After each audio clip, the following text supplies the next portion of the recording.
నమస్తే, welcome to Aadya TV. నేను మీ స్వర్ణ. ప్రస్తుతం మనతో పాటు ఉన్నారు సీనియర్ జర్నలిస్ట్, సినీ పరిశోధకులు ఇమ్మంది రామారావు గారు. నమస్తే అండి. నమస్తే రామారావు గారు, గత 2 రోజులుగా బాలయ్య వ్యాఖ్యలకు సంబంధించి పెద్ద దుమారమే రేగుతుంది. మనం చూస్తూనే ఉన్నాం.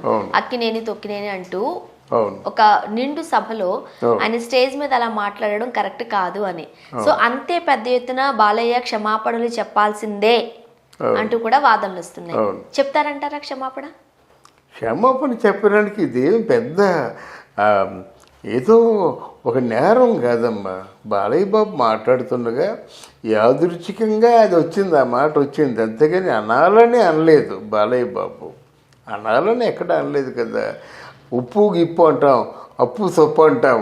మరి సొప్పుగా అర్థం ఏంటంటే మనకు తెలియదు. అది మన తెలుగు భాషలో ఉన్నది ఏంటంటే మాటకి మాట చేరుస్తూ అన్నమాట, రైమ్ కోసం ఫోర్స్గా ఉంటుందని చెప్పేసి. మరి మా గురుగారు దాసనారాయణ గారి మాటల్లో అన్నీ ఇలాగే ఉండేవి. అప్పు సప్పు, తర్వాత ఏమో పప్పు ఉప్పు, పప్పు పక్కన నిప్పు వచ్చేస్తుంది. పప్పుకి నిప్పుకి సంబంధం ఏంటంటే మనం చెప్పను. ఆ సంబంధం చెప్పినంత వరకు నువ్వు కదలొద్దంటే పప్పుకి నిప్పుకి సంబంధం చెప్పగలమా? అలా ఈయన మన బాలకృష్ణ గారు మామూలుగా అక్కినేని అనేటువంటిది అసలు అది ఆ డిస్కషన్లోనే రాలేదు. జనరల్ గా కంటిన్యూషన్ లో రంగారావు, అంతకుముందు రంగారావు గురించి ఎవరి గురించి చెప్పకపోయినట్టయితే అక్కినేని గురించి ఒక్కరి గురించి చెప్పినట్టయితే అది నేరంగా భావించవచ్చు. దానికి ఏదైనా క్షమాపణలు చెప్పని కోరడం నా దృష్టిలో ఎందుకు, అది అంత అవసరం లేదు. అది సారీ అంటే పోతుందన్నమాట. అది అంటే అది యాదృచ్ఛికంగా వచ్చినటువంటి సంఘటన. అయితే ఇక్కడ ఏమవుతుందంటే సినిమా ఫీల్డ్లో కొంతమంది ఉన్నారు. ఏదంటే అదిగో పూలే అంటే ఇదిగో తోక అంటారు, గోరంతల్ని కొండంతలు చేస్తారు. అది భూతత్వంలో చూపిస్తారు, భూతు అర్థాన్ని చెబుతారు. కనుక వీళ్ళ తాలూకు ప్రభావం కొంచెం వైరల్ అవుతుందన్నమాట. ఈరోజు ఇండస్ట్రీలో ఎక్కడ చూసినప్పుడు కూడా ఇదే ఈ సమస్య తప్ప మరే సమస్యలు లేవా? ఎందుకు దీన్ని అంత భూతత్వంలో చూపిస్తున్నారు? ఇది కొంచెం ఈ ధోరణి మారాలి. అంటే పెద్దవాళ్ళు మన మధ్య లేని వాళ్ళ గురించి మాట్లాడేటప్పుడు ఖచ్చితంగా ముందు వెనక ఒకసారి చూసుకోవాలి, సరి చేసుకోవాలి అనేది కొంతమంది వాదన, ఆరోపణ కూడా. సో ఎలా పడితే అలాగా పెద్దవాళ్ళ గురించి మన మధ్య లేని వాళ్ళ గురించి మాట్లాడతారు అనేది కొంతమంది యాక్సెప్ట్ చేస్తున్నారు. అది ఆయనకి అసలు ఆ ఉద్దేశం లేదమ్మా. పెద్దవాళ్ళని అక్కినేని నాగేశ్వరరావు గారిని సొంత బాబాయ్లా చూసుకునేవారు. అలాగే అక్కినేని నాగేశ్వరరావు గారి తాలూకు మదరు ఎన్టీ రామారావు గారిని సొంత కొడుకుగా చూసుకునేవారు.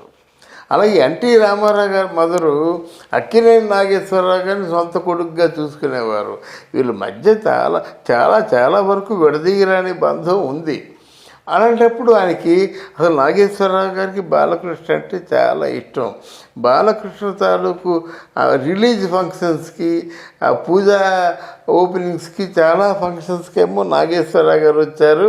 నాగేశ్వరరావు గారు అన్న విపరీతమైన ప్రేమ. అందుకే నాగేశ్వరరావు గారితో కలిసి ఒక సినిమా చేశారు బాలకృష్ణ గారు.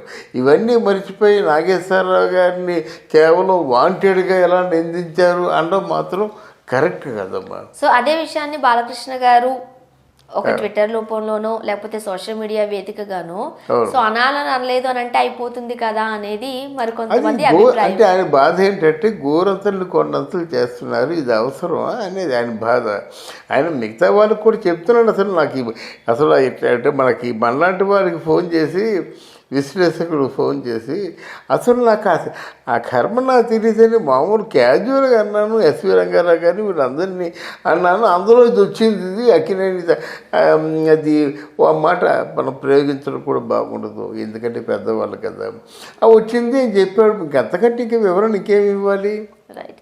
కొంతమంది ఈ అక్కినేని తొక్కినేని వ్యాఖ్యల వెనుక రాజకీయ కుట్ర దాగుంది అని అంటున్నారు. ఇంత రాద్ధాంతానికి అదే కారణం అని కూడా అంటున్నారు. మీరు ఏకీభవిస్తారు? అవునమ్మా, రాజకీయ కుట్ర లేకపోతే ఇంత నిప్పు రాజదు కదా. రాజకీయాలు ఏం చేస్తారంటే ఎక్కడైనా ఏదైనా మాట జారినట్టయితే ఒక గాలి పోగేస్తారు. నిప్పు అంటించి గాలి పోగేస్తారు. అప్పుడు గాలి సుమారు అన్నమాట, ఎక్కడ చూసినా మంటలు లేస్తాయన్నమాట. ఇప్పుడు జరుగుతుంది అది. రాజకీయ కోణంలో ఆలోచించినట్టయితే కేవలం రాజకీయాల వల్లే ఈ అంటే ఈ తొందరపాటుని పద్ధతులు చేశారు. బాలయ్య గారి మాటలని పద్ధతులు చేశారన్నమాట. అంత పెద్ద ఆయనకి ఇటు నాగ చైతన్య కావచ్చు, లేకపోతే అఖిల్ కావచ్చు, చాలా శుద్ధి మెత్తగా ఆన్సర్ చేశారు. సో రంగారావు గారిని, రామారావు గారిని, అలానే నాగేశ్వరరావు గారిని తప్పుగా మాట్లాడినైతే మనల్ని కించపరచుకోవడమే అంటే. అవును, అది కించపరచడం కాదు, వాళ్ళు ట్వీట్ బాగా సంస్కారభరితంగా చేసినప్పుడు కూడా కించపరచడం కాదు. ఆయన నోరు జారిపోయాడు అంతే.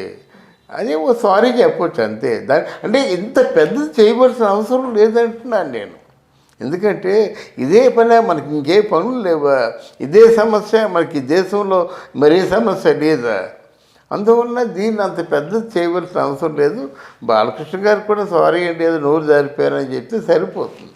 రైట్. ఇప్పుడు బాలకృష్ణ గారికి కాపునాడు అల్టిమేటం ఇచ్చింది, దాన్ని ఎట్లా చూస్తారు? బాలకృష్ణ గారికి కాపునాడుకి సంబంధం ఏంటండి? ఎందుకు అల్టిమేటం ఇస్తుంది? అల్టిమేట్ ఇవ్వాలంటే ఏమిటి? బాలకృష్ణ చేసిన తప్పేంటి కాపునాడుకి? కనుక అది నేను యాక్సెప్ట్ చేయను. సంబంధం లేనప్పుడు ఎందుకు అల్టిమేటం ఇచ్చిందని చెప్తారు? అల్టిమేటం మాకు క్షమాపణ చెప్పాలి, నాగేశ్వరరావు గారు క్షమాపణ చెప్పాలి అనేది కాపునాడు తాలూకు అల్టిమేటం వెనక వైసీపీ పార్టీ తాలూకు హస్తం ఉంది. అది ఇప్పుడు చెప్తున్నాను. అందువల్ల బాలకృష్ణ వైసీపీ పార్టీకి క్షమాపణ ఏం చెప్తాడు? వీళ్ళ ఉద్దేశం ఏంటంటే బాలకృష్ణ కానీ, ఇక్కడ లోకేష్ని కానీ, చంద్రబాబు నాయుడుని కానీ, లేకపోతే జనసేనని కానీ వీళ్ళు పూర్తిగా బదనాం చేసి, అంటే వీళ్ళని రాజకీయంగా కొంచెం దెబ్బతీయాలని వాళ్ళ తాలూకు ప్రయత్నం. అది ఎంత మాత్రం జరగదు. ఇది జనాలకు తెలుసు. దీని వెనకున్న రాజకీయ కుట్ర ఏదో తెలుసు. దీని వెనకున్న ఎవరు దీన్ని అగ్గిరాజేశారో కూడా తెలుసు. అంటే బయటికి చెప్పవలసిన అవసరం లేదు, బయటికి చెప్పరు. కానీ డెఫినెట్గా కాపునాడికి క్షమాపణ చెప్పుకోవాల్సిన అవసరం లేదు. వాళ్ళ అల్టిమేటం వాళ్ళ దగ్గరే ఉంటుందమ్మా. అక్కినేని ఫ్యాన్స్ కూడా గురుగా ఉన్నారు. సో వాళ్ళకన్నా బాలకృష్ణ గారు ఆన్సర్ చేయాల్సిన అవసరం ఉంది అనేది కొంతమంది ఉద్దేశం. అవును, అక్కినేని ఫ్యాన్స్ న్యాచురల్గా గుర్రుగా ఉంటారు. వారికి చాలా కాలం బట్టి పని లేదు. అక్కినేని ఫ్యాన్స్ చాలామందితో నాకు సంబంధాలు ఉన్నాయి. వైజాగ్లో నవీన్ ప్రసాద్ అని ఉన్నాడన్నమాట. అక్కినేని ఫ్యాన్స్కి ఏదో ప్రెసిడెంట్గా తను మాట్లాడితే చెప్పాను నేను. ఎందుకంటే ఇది కేవలం యాదృచ్ఛికంగా మాట్లాడిన మాట, కానీ అక్కినేని సొంత తండ్రిలా చూసుకుంటాడు బాలకృష్ణ. అది మర్చిపోతే ఎలాగవుతుంది? ఇందులో అక్కినేని మీద దురభిప్రాయం ఎవరికీ లేదు. అంటే బాలయ్య బాబే కాదు, తారక్కి లేదు, అలాగే మన చంద్రబాబు నాయుడు లేదు, తర్వాత ఏమో జనసేన నాయకుడు పవన్ కళ్యాణ్ లేదు. దీన్ని ఎంతవరకు సద్దు మణిగిస్తే అంత హుందాగా ఉంటుందమ్మా. ఇది ఎంత రాద్ధాంతరం జరుగుతుందో అంతే చేప కింద నీరులా ఒకరికొకరంటే పడని సిచ్యువేషన్కి వెళ్ళిపోతుందేమో అని కొంతమంది భయం కూడా ఉంది. సో బాలకృష్ణ గారు క్షమాపణ చెప్తే అయిపోతుంది కదా అనే అభిప్రాయాలు కూడా ఉన్నాయి. ఫైనల్ గా బాలకృష్ణ గారు క్షమాపణ చెప్తారు అంటారా మీరు? తప్పకుండా చెప్తారమ్మా. ఆయన సంస్కారం కదా, సారీ చెప్తారు. అదే దానికి ఒక పెద్ద ఇష్యూ, దానికి ఒక పెద్ద వేదిక, దానికి ఒక పెద్ద ఇటువంటి సెలబ్రేషను అవసరం లేదు. తొందరపాటుగా నోరు జారినందుకు ఇంత ఇప్పటికే చాలా ఎక్కువ చేశారు దాన్ని మనం సద్దు మనకిస్తే మనలాంటి వాళ్ళు ఏం చేయాలంటే మనం కూడా పెద్దది చేసామనుకోండి, మిగతా వాళ్ళకి మనకి తేడా ఉండదు. మనకున్న ఎక్స్పీరియన్స్ మనం చెప్పిన వద్దురా బాబు, ఏది జరిగిందో జరిగిపోయింది, దీన్ని మీరు ఇక్కడితో మీరు ఆగిపోండి అని చెప్పడం మాత్రం సంస్కారంగా ఉంటుంది. సో ఏదేమైనా నోరు జారారు కాబట్టి ఆ మాటను వెనక్కి తీసుకోవడము, ఇటువంటి మరొకసారి పునరావృతం కాకుండా జాగ్రత్త పడడము జరిగితే మంచిది అని కోరుకుందామండి. Thank you so much. Thank you very much. ఈ వీడియో కనుక మీకు నచ్చినట్లయితే లైక్ చేయండి, షేర్ చేయండి, సబ్స్క్రైబ్ చేయండి.